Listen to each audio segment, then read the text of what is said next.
and welcome to our webinar on the Event and Safety Alliance's Reopening Guide. My name is Quiana Clark-Rowland. I am the Executive Director for AACT. We have with us on the panel our Winston, our tech guru, Zoom tech guru, Kieran, Jill Patchen, who oversees our corporate partners, and then Steve Adelman. Steve is the Vice President of the Event Safety Alliance. He is also the head of the Adelman Law Group, and his law practice focuses on risk management and litigation in regards to live events.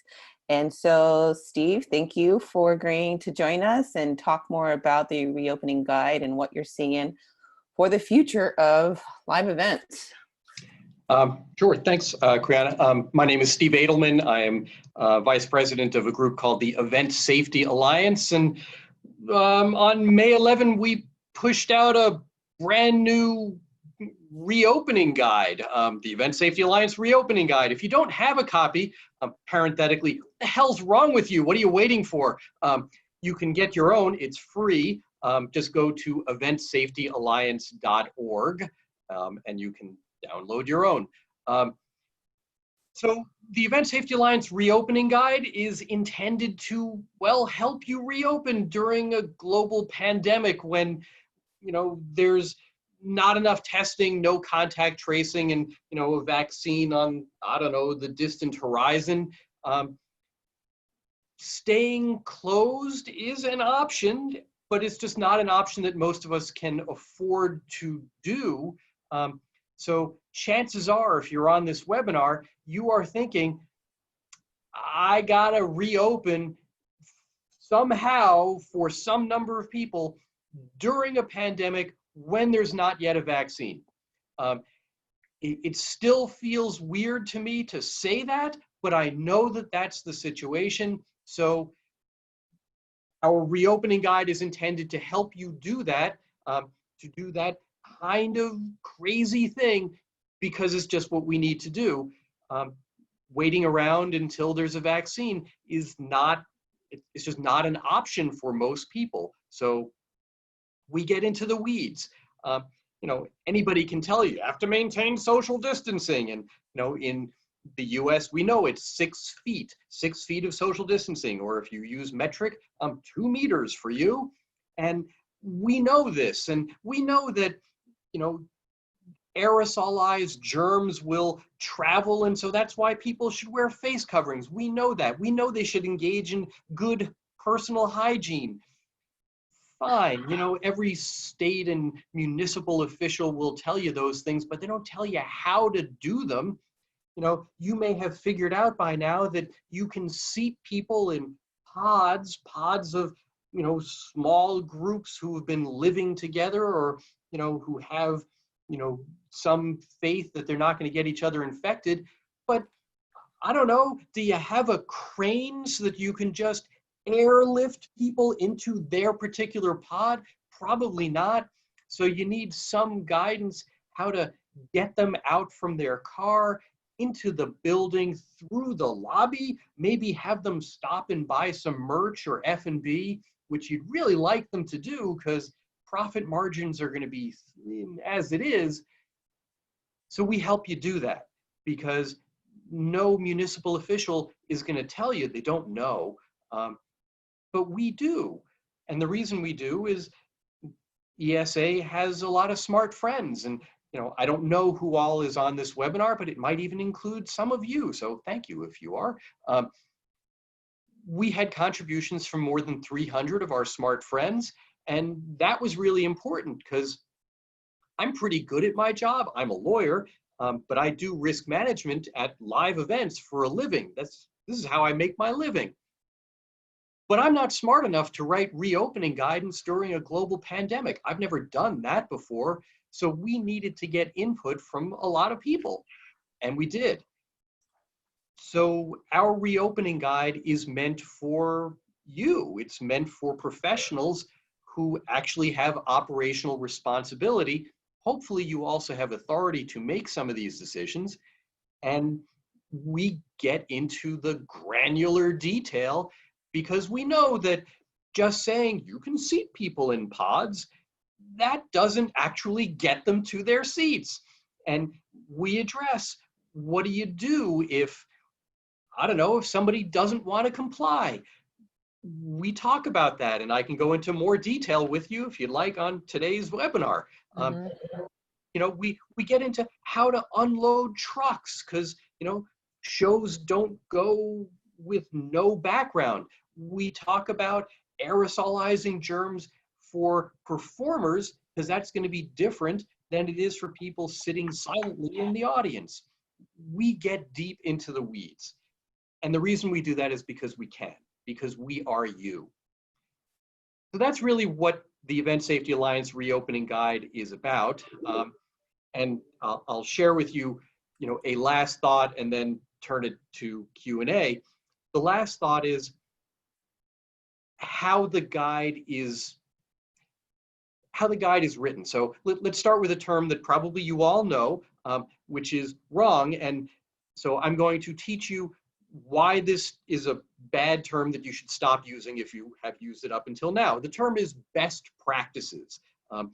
Best practices is wrong. It's the wrong term. And the reason it's wrong is the law, and again, I'm a lawyer, so I can say this, the law requires you not to engage in the single best practice that exists out there anywhere, because there's not going to be one single best practice that exists for all venues, for all demographics, for all parts of the country, for all types of entertainment. No, no, no. And if there were, almost certainly it would just be the practice used by the biggest, loudest voice, you know, NFL or NASCAR or something like that. And it would not apply to a community theater venue. So the legal obligation is not to engage in best practices, because there aren't any. Rather, the law requires you to engage in practices which are, and here you go, reasonable under your circumstances. That's actually what the law requires, and you should like that. That's good news, because if the law requires you to engage in practices that are reasonable under your circumstances, in your context, the bar is not as high, because you're not going to have the resources that, you know, some big league or professional, you know, entertainment entity has. You don't, and you don't have the staff, but you also don't have their magnitude of problems. So your duty as a matter of law is not to do the one best thing, because there isn't one best thing. Rather, it's to engage in practices that are reasonable under your own circumstances, which in this case include that there is a global pandemic for which there is inadequate testing, no contact tracing, and a vaccine only on the distant horizon. But that's actually the right way of thinking about it. Your duty is not to do what is best, because there is no best that applies to everyone. Your duty is to behave reasonably under your own circumstances. And that is a manageable burden. It's not easy, especially during this pandemic. It is definitely not easy. Nothing we're going to talk about is easy. None of the things that we're going to discuss are things that you wanted to do as of the first week of March. But if you want to reopen before there's a vaccine, everything that we're going to talk about from now on is going to be necessary to some degree or another, and you get to make that determination of what is reasonable under your own circumstances. So there, I think I've laid the foundation. Now we can proceed. So Quiana, you want to tee up some questions? I do. I have one question to kick us off. And looking at the guide, now there are several state and local municipalities. Some states, state organizations have also put together reopening guides for arts institutions and live events in their area. How do all of those intertwine? Like what would be your advice about looking at your guide versus what your state says you can and can't do? How do you navigate both? Well, they're not in conflict, Okay. because what a state says you can or cannot do, that is what we call law. Oh yeah, law. So you have to follow the law. That's always true. You know, in every circumstance, you always have to follow the law. Now, in my experience dealing with COVID-19, so my vast 2 months and change of experience, state issued guidance is pretty general because they're not event professionals. They don't know the operational details of how to operate a theater. They just don't know. Happily, so far, I'm not seeing them try to do our jobs for us. So I'm generally not seeing a conflict between the 20,000 foot guidance that states are issuing versus the granular detail that the Event Safety Alliance reopening guide goes into. We're not in conflict with 6 feet of social distancing, face covering, good sanitary practices. We start from there. Right.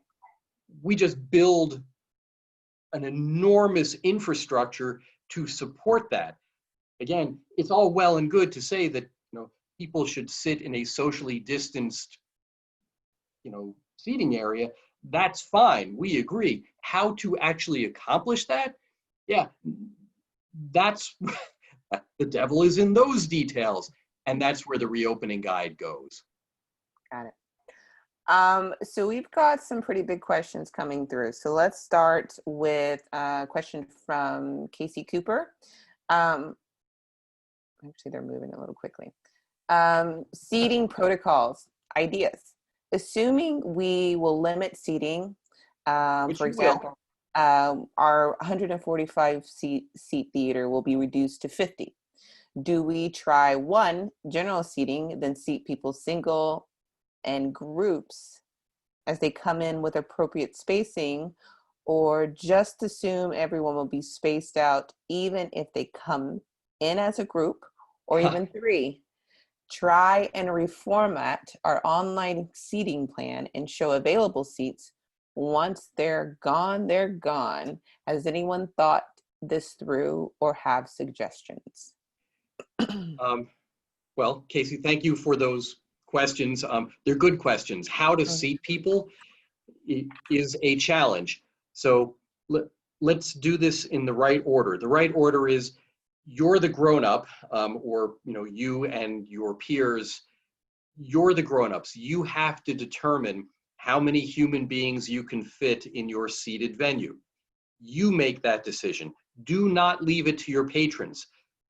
I don't know what performances you're bringing in, but let's say you're bringing in, I don't know, Hamilton, and you can get a touring production to perform for 145 people. Everyone in town is going to want to see it. So you can't leave it up to your patrons. You've got to determine how many people can you safely seat in your venue while maintaining social distancing. That's just math and CAD drawings, but you have to do it. Period. However, that's only the beginning, because you also have to get those people through the doors, and you have to get them through the lobby, and you have to get them to the restrooms and then out of the restrooms. And at the end of the performance, you have to get them out. And you have to do all of those things while maintaining social distancing also.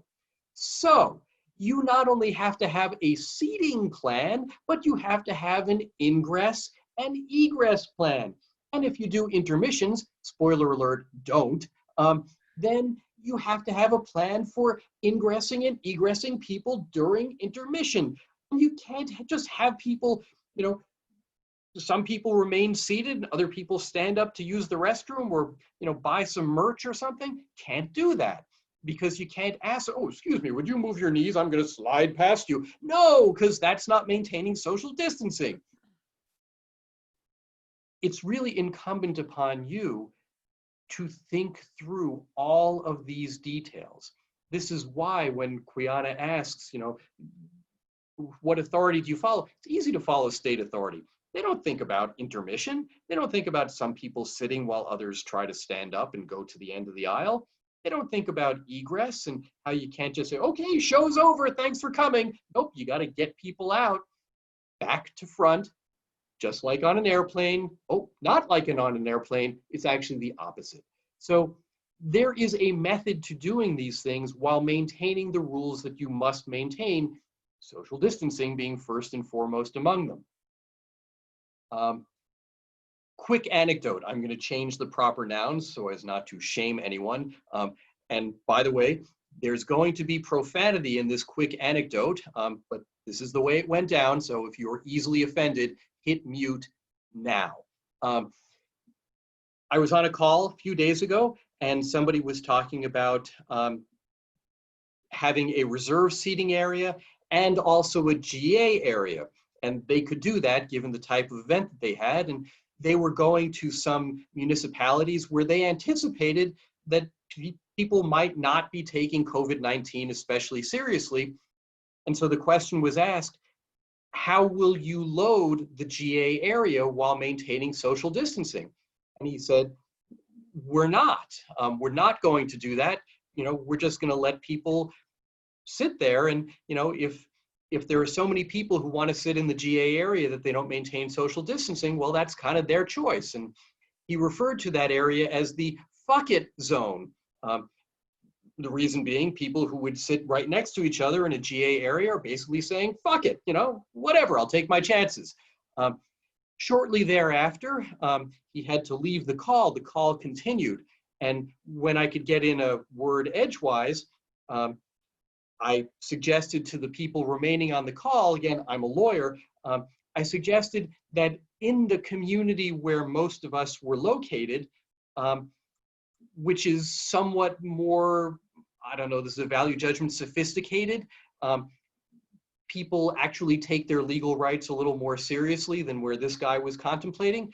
I said, that zone that he referred to, where people would just be cavalier about their health and safety, I think in our area, it would actually be the fuck you zone, because anyone who got sick would immediately try to find a lawyer and threaten a lawsuit. So be careful about what you leave up to patrons. There will be some folks who just don't take this global pandemic as seriously as they should. It's not like a regular flu where, if you make a bad decision, the only person who suffers is you.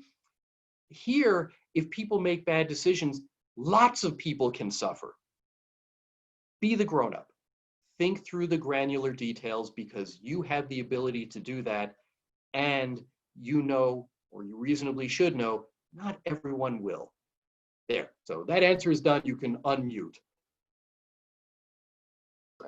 I'm going to kind of piggyback off of what you noted, and this is not formally a question here, but I definitely heard this question asked plenty of times.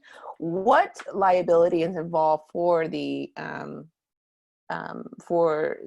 event producer when it comes to reopening and having patrons in your facility? Can you talk a little bit more about the risk and liability with that as a theater?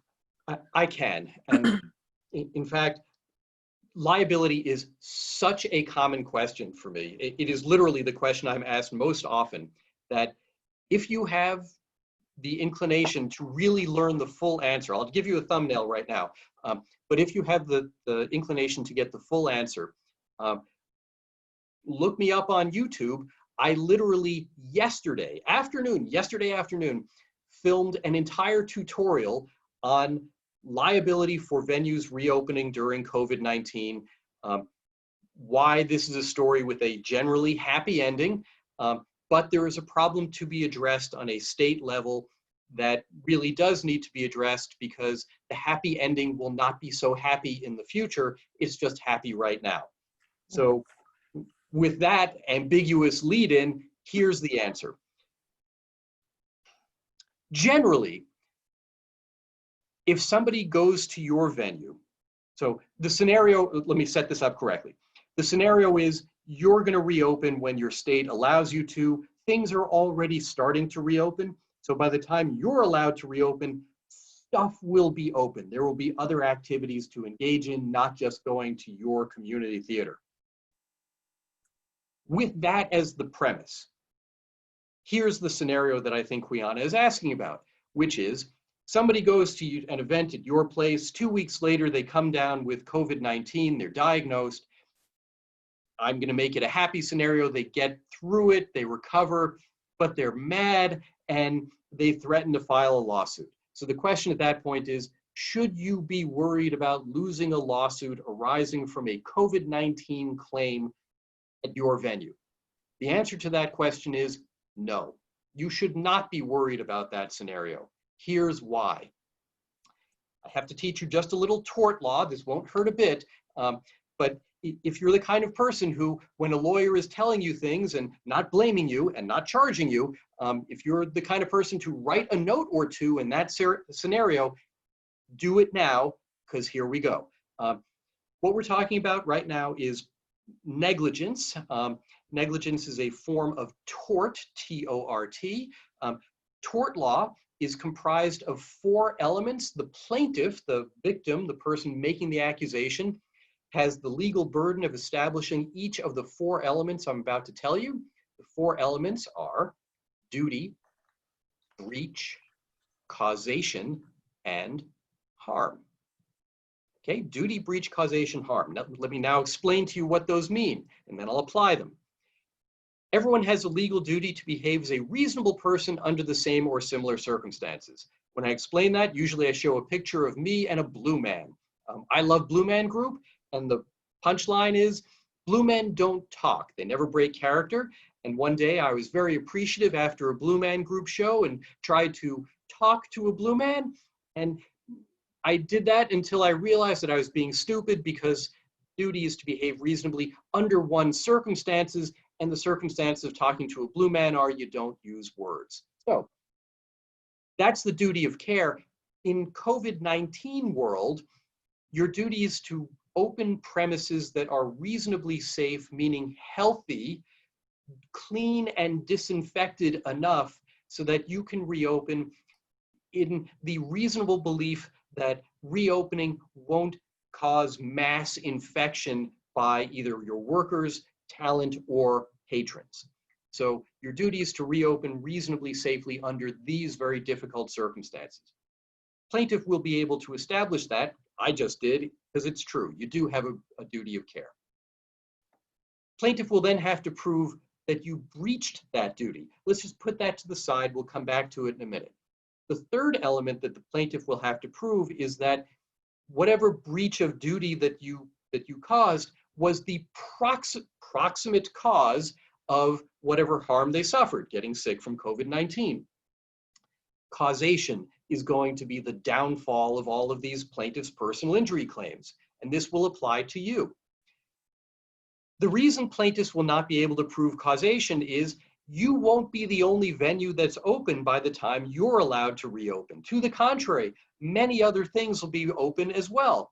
And so this person who says, you got me sick, they will have gone lots of other places in the course of a day. They will have interacted with other people. They will have breathed in other people's aerosolized germs, as will their spouse, their kids, their coworkers. And so proving that your venue was the place where they got sick, as opposed to all the other places they went to during the 2-week incubation period of COVID-19, will be virtually impossible. Let me draw a distinction so that you believe me. If, rather than operating a theater, if you operated an event space that performed shows on a cruise ship or in a nursing home or Johnny Cash style in a prison, then this conversation would be completely different, because what those 3 places have in common is no one leaves. They're completely closed environments. And so somebody who gets sick from COVID-19 in a nursing home, we know who got them sick. It was either a worker, or when there were still visitors, which there haven't been since March, it would be a visitor. But basically, it's workers, which means the environment was not reasonably healthy and safe for the people who had no choice but to be there. Your situation is not like that at all. In your situation, people are freely coming and going to work in big box stores and supermarkets and bars or wherever they're going, and they're doing that during the entire incubation period. They will have a virtually impossible time establishing that, unlike all the other places they went to, they got sick at your place. So that's the good news. The the follow-up, the reason it's slightly not so good news is right now you have insurance coverage. Your venue, whoever operates your venue, they have insurance coverage. The commercial general liability coverage will, be sufficient. But eventually that policy period is going to end. It's always a one-year policy. And the very likely scenario when your policy is renewed is it will not include coverage for any claims arising from infectious disease, including but not limited to, got to use the lawyer speak, including but not limited to COVID-19, which means at that point, you won't have coverage. You won't need it really to defend against lawsuits. The lawsuits won't have merit. They'll all be losers, but you also won't have a lawyer hired for you by your insurance company. That's going to be a problem because even loser lawsuits like these COVID-19 claims, they don't defend themselves. They don't lose on their own. Some defense lawyer will have to file certain pieces of paper, do some amount of work, and in the next policy period and then the ones that follow after that, there's not going to be insurance paying for your defense lawyer. That's a problematic scenario. So if you want to hear how I think that should be worked out, it's a legislative proposal. Find me on YouTube. It's the rant that I filmed yesterday. Oh, you're still on mute. We found it and shared it, so we Oh, sent good. it out. Okay, so next question. This one's at the top of the Q&A list. Our county has a mandate to wear masks in public, and if our theater space is too small to allow social distancing, could we implement a policy and procedure for patrons to wear masks and not have to worry about changing our seating? In essence, they would wear their masks during the show. Quiana, help me here. Is the question asking if we make people wear face coverings, can we forego social distancing? Is that what the question's asking? I believe so. Anybody else? I believe that's what it is. I think it's like, well, if we can get them to wear masks because our space is so compact and small, will that kind of balance out? No. Can I be clearer than that? No, that's a bad idea. That's terrible. Don't do that. No, it's a freaking pandemic. Take it seriously. This is not an either or proposition. Social distancing is important because face coverings are not perfect. This is not a time to be a purist. This is a time to do everything that you're able to. And if you can maintain social distancing, you must. And you should make people wear face coverings anyway, because that's freaking easy. And having hand sanitizer, you should do that too, because, crying out loud, even I have some. So yes, you should maintain social distancing and make them wear face coverings. It's not disjunctive. So I think there's I'm glad you asked, but that's a terrible thought. Yeah, Stephen, I think there's a bigger conversation that's going to be had about that. We're going to have a roundtable talking about reopening strategies that are also going to include conversation about production changes, ticketing, and things like that. And I think that may also be a really great place to put this out there. It's like, well, if I don't have the space, how do you stay open, keep social distancing without incurring, so many losses? So I encourage you guys to look at our roundtables and take a look at that one when that comes up and join us on that conversation. So David Luke, hi, we are a community theater in Bergen County, New Jersey. So far, the local theaters have been following the path of Broadway, but soon those roads will diverge. Broadway has to deal with ROI for their investors, and that ties into large crowds. But we don't have to follow that path. We can open at 50% capacity and not lose our shirts, or at least all of our shirts. Does that mean that community theaters will be leading the way to best practice in live theater? he had me until that best practice. I'm like a knight who says knee, just can't handle that. Honestly, I think the answer is yes. Look, smaller entities are in a position to be nimble. Segue. Here's a plug for liberal arts education. I always was envious of my friends who, they had direction. They were science majors and they got good paying jobs right out of college. And I didn't have that. I was an American studies major and, had to figure out what I wanted to do when I grew up, which clearly I still have not done. It turns out that actually liberal arts is really useful for creative thinking. And right now, when the world has clearly fallen off of its axis, this is our moment. This is time for people who think outside the box.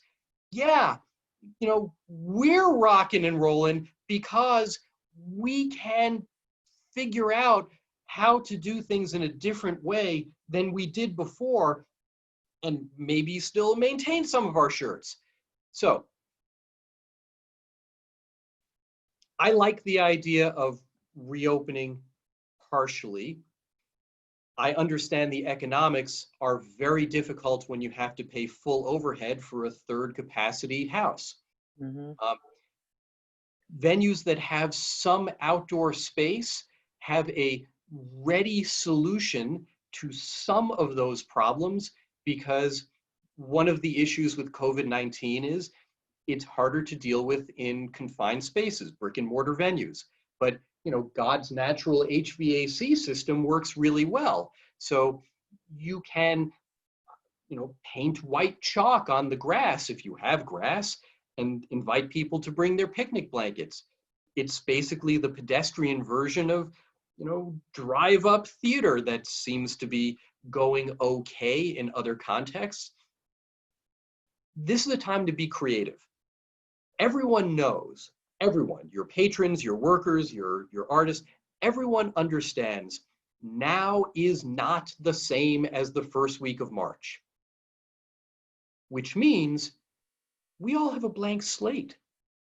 Let's be creative. Let's use the talent that we have, which is we're good at thinking through problems in a way that, nobody thought about before because we never needed to, but now we do. So this is our moment to shine. Liberal arts majors, pick your chin up off your chest, arise.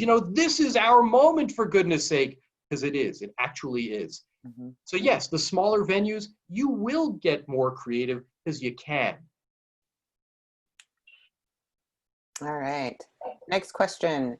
If we have people singing on our stage, can you offer a suggestion on a reasonable distance between the front of the stage and the first row of audience members? My understanding is that 6 feet is far from enough with singers, but I've seen lots of different distances recommended. Your understanding is correct. Alas, that is the extent of my knowledge because I'm a lawyer, not a doctor/epidemiologist. So good for you for knowing what the question is. The question is, what distance greater than 6 feet do performers need? Because we know that they aerosolize their germs farther than 6 feet. I probably am right now because, obviously I'm in full rant. So that's the question. I would contact whoever is your local public health authority in town or in your state and pose that question, because you won't be the first person to ask. Far from it. There are studies, I have read studies also, but they're kind of all over the place because it really is going to depend. If you have someone, I don't know, we were chatting before we before we turned on the recording, we were chatting about some of my favorite performers. And, one of them is the comedian Stephen Wright, who's completely deadpan and he barely opens his mouth when he speaks. Maybe he aerosolizes 6 feet even when he's on stage, as opposed to me, I don't know, maybe I'm going 10 feet right now because I'm basically shouting in my office. It's really going to depend on who you're talking about and what they're doing. even a violinist in the orchestra pit is going to be exerting to some extent, but I don't know how far. That's a question that requires a different person's expertise than mine. The point is, you're asking the right question.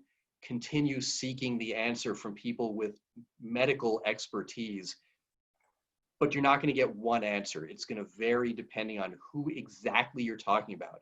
You know, a performer who is speaking on stage is going to be different than a performer who's singing on stage, which is going to be different than someone blowing into a wind instrument, which will be different from someone who's playing a guitar, which will be different in turn from someone who is, you know, using a bow. All of those will yield different answers. But the important step is the one you've already taken. You've identified the right question. Let's see. Oh, this one jumped up. Okay, so next question, Jason LeBlanc. The live performance industry, especially theater, has the innate problem of performer proximity and safety.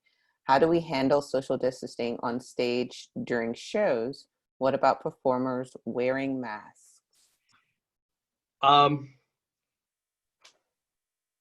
My throwaway line, and it's not more than that, is I think this is going to be a time of blossoming interest in existentialist plays. I see a lot of, you know, performances of Waiting for Godot with very sparse sets and, you know, two actors who naturally maintain social distance because that's how it's written. I see a lot of stand-up comedy. I see one-act plays and things. You know, my other favorite performer that we were talking about before is Spalding Gray, who used to sit at a desk. And he didn't even ever stand up. He would just sit there and have his little notebook. Frankly, I see a lot of that. Ensemble performances, no one's putting on hair during this pandemic. It's just not going to happen. There's no way to do it. Whatever constitutes a love scene these days, yeah, that's not going to happen either. I envision a lot of shows about unhappy couples screaming at each other from across rooms. Again, this is not a question that you need me for. It's a question that, I don't know, find your beverage of choice and brainstorm what you could put on that would be consistent with social distancing. As for wearing face coverings on stage, I personally am not offended. I live in Arizona, where I happen to be in a bubble of fairly enlightened thinking, and yet I am consistently surprised at how many people at my very local supermarket choose not to wear face coverings. I think that's offensive and stupid. It really is going to depend on your environment. Next question. If requiring audience members to wear face masks, how can you enforce that? I'm seeing so this is a piggyback on what you just said. I'm seeing a lot of them out. I'm seeing a lot of local businesses having signage that say that they require masks but are not enforcing it. So yeah, no mask, no service. Yeah, well, exactly. Good for you. I'll give you the very short version. This is another legal concept, but let me give you the short version, then I'll explain why. The short version, Quiana, is exactly what you just said. You know how to enforce, you know how to have rules, and then how to enforce them. No shoes, no shirt, no service. No bringing your AR-15 assault rifle into our venue. We serve alcohol. You can't bring your own flask. It's not BYO here. You know how to have rules, publicize the existence of those rules, and enforce those rules. You know how to do this, so just add a couple. You must wear face coverings. By the way, the term of art is not masks, it's face covering. You know how to enforce rules. Yeah, it's just a term of art thing. So this is really just a matter of adding a couple and letting people know that you're going to take them seriously.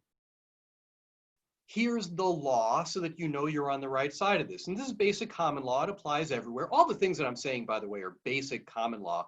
They apply no matter where you are right now. So the fact that I'm in Arizona doesn't make any difference. And I have clients throughout the 50 states, Canada, and other places. When somebody goes to a private venue for certain, and even a venue in a public place, so long as it's privately operated, the status of that patron is a business invitee. That's the legal term. They're an invitee. The key thing about being an invitee is you have set the terms of their invitation.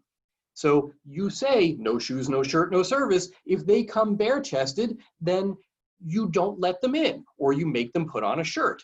That's simple. You know how to do that.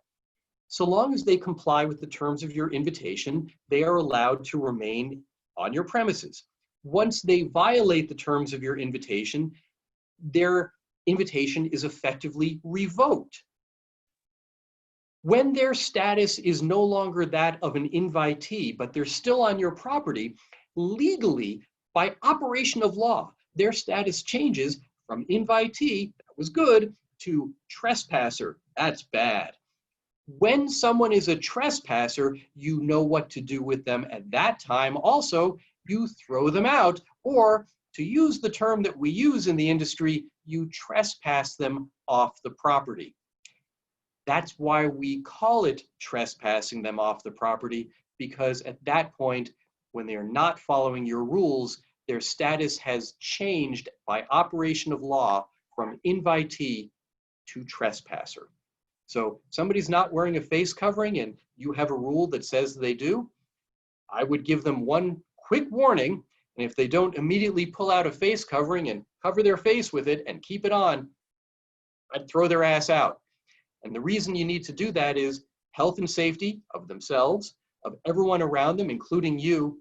And if you don't enforce, or if you say that you have a rule, but you don't enforce that rule, and then somebody gets sick, they can say, the reason I got sick is you didn't enforce your own rule. You have a standard of care, it's your rule, and you reached your standard of care by not enforcing your rule. You don't want to make it easy to lose what is otherwise an unwinnable lawsuit. So make a rule that's a good rule, make a good choice, and enforce it. The law allows you to do that, and you already know how.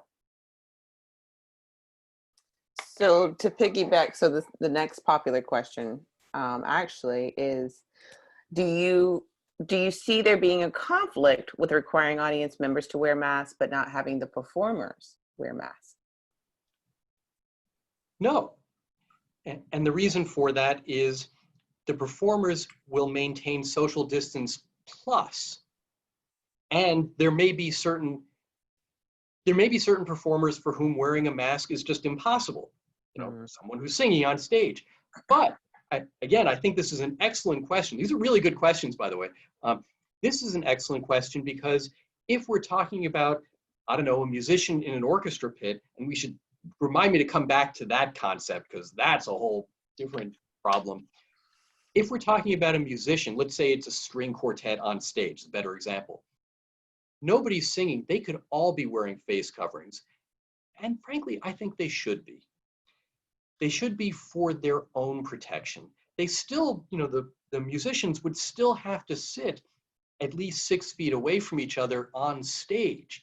And acoustically, that might suck for them.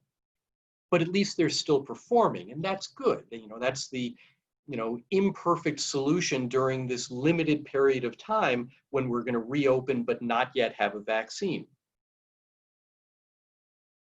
You know, Steve Adelman's advice, you know, this is free legal advice, so it's worth every penny you're paying for it right now, is as many people who are performing as can wear face covering consistent with their mode of performance, I would have them do that. It's modeling good behavior and it's protecting the health and safety of the performers. And you care about them too. They're nice people. We don't want them to get sick either. So really everybody for whom it's not, you know, completely impossible, I would have them wear face coverings. Let's see. Oh, should we talk about orchestra pits? Yeah, let's do it. Yep. Yeah. So orchestra pits, highly problematic. So kind of along the lines of, I think this is going to be a flowering of, existentialist plays and stand-up comedy. I think this is going to be a really good time for very small ensembles. The reason is symphonic music is just going to be impossible. Too many people sitting too close to each other. Orchestra pits do not allow social distancing. You know that. They're incredibly cramped anyway. And again, you can't just airlift people into their chairs. You have to get them in somehow, and that doesn't work either. So the whole idea of an orchestra pit during COVID-19 is highly problematic. And,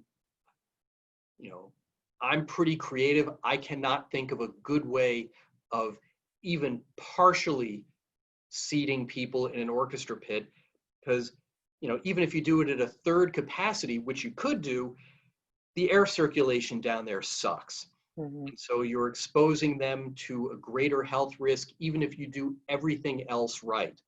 To me, that is one of the very most problematic areas in a theater. Along with the tiny cramped kitchen, even there you can work some things out, but orchestra pits, very difficult. Straight up, this person asked, starting rehearsals right now? I guess they're meaning right now. Negligent? Question mark. No, not necessarily. I mean, I could do a rehearsal in my office. It's bigger than 6 feet. We could just stand people at either end. I could do that. I could rehearse Waiting for Godot here. Certainly my living room is plenty big for that. I'm sure yours is. And yeah, you can do rehearsals. You're not dead. We don't have to stop everything, but the basic rules are what they are. Another quick story. This one does not involve profanity. I was just on a call, literally just before this webinar, I was on a call with people who put on electronic dance music festivals. So they're all hurting right now because those aren't coming back, in the near future. One of the things that somebody raised was, well, it was an Englishman, so use meters. 6 feet of social distance is roughly equivalent to 2 meters. So he said, well, if they can't do 2 meters of social distance, maybe they could do 1.5 meters and, get more people in. And then as things get better, maybe they could do 1 meter of social distance. And I'm like pulling my hair out. It's like, what epidemiological change do you see in COVID-19 virus that is going to, reduce the amount of space we need? Do you have some insight into the virology of this? Because I don't. The reason that 6 feet is 6 feet is that's the throw distance of our aerosolized germs. That's not changing because we're human. And it can get bigger, but not smaller. You don't get to negotiate with COVID-19. It doesn't work that way. Our hopes, our desires, our fervent wishes, it's not freaking science. Science should govern these determinations. So can you do a rehearsal? Sure you can, if you have enough room. If you don't have enough room, do it on video. That works. So let's see. What about getting waivers of liability for everyone? I get asked this all the time. It's a very good question. It is genuinely a very good question, and deserves a proper answer. Sorry, I didn't mean to do that. Anyway, waivers of liability. This is another bit of law now, but again, this won't hurt a bit and you'll understand. So we're all used to waivers of liability.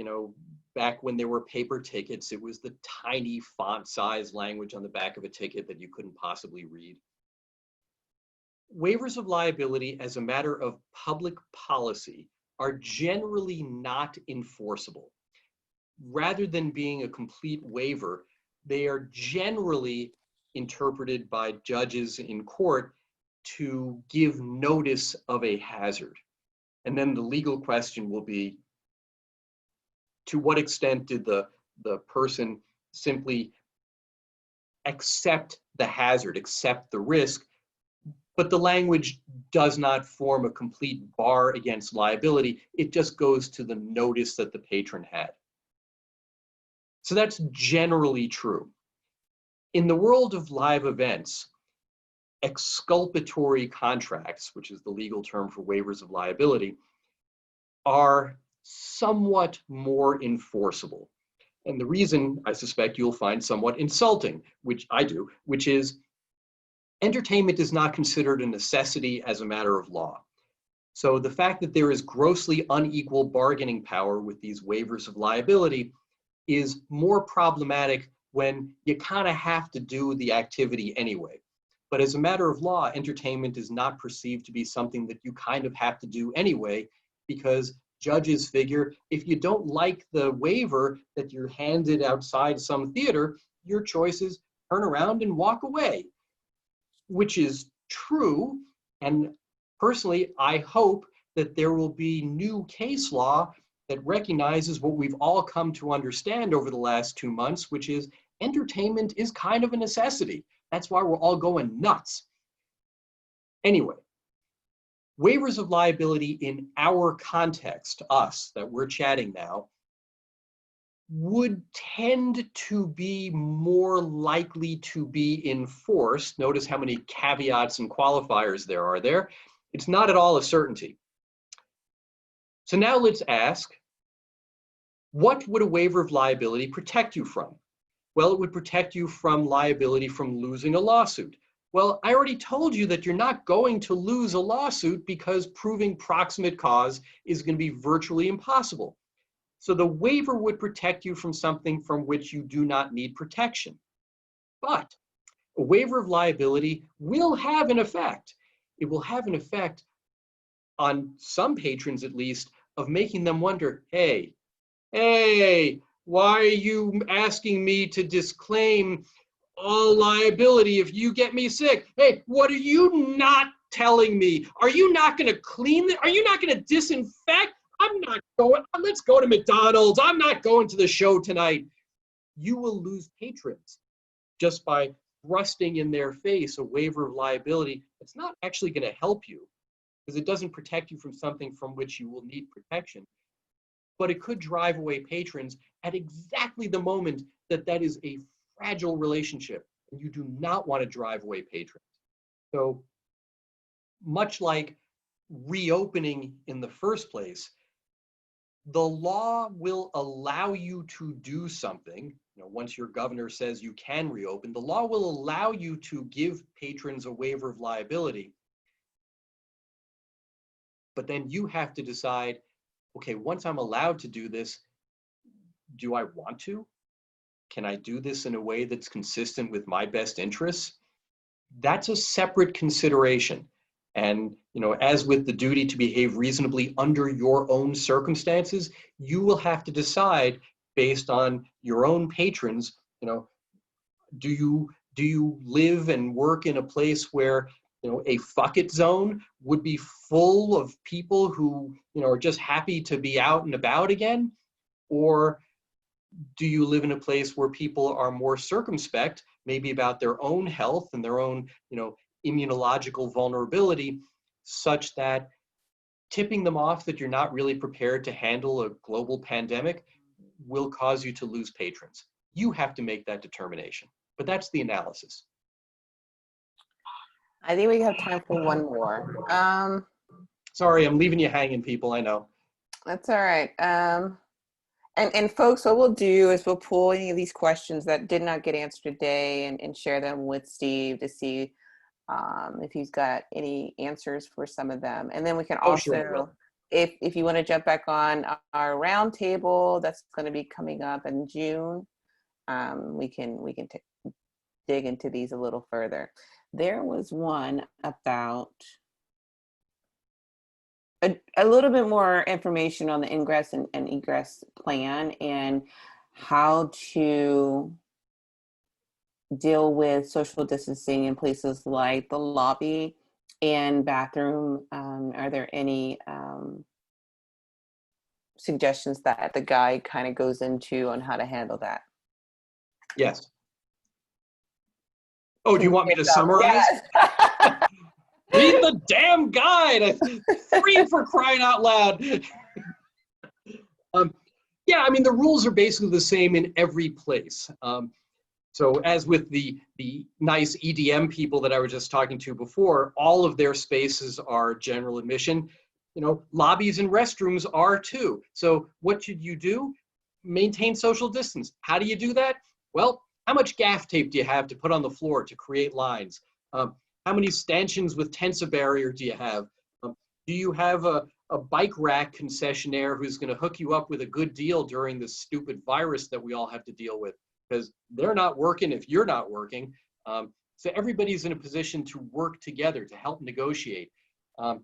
Your local security company, surprisingly, that could be an issue because as retail places open, there's more demand for security guards to stand post and make sure that people are maintaining social distancing and whatever mask, face covering requirement there is, at retail stores. So you may have to, make some phone calls to find someone to, work security.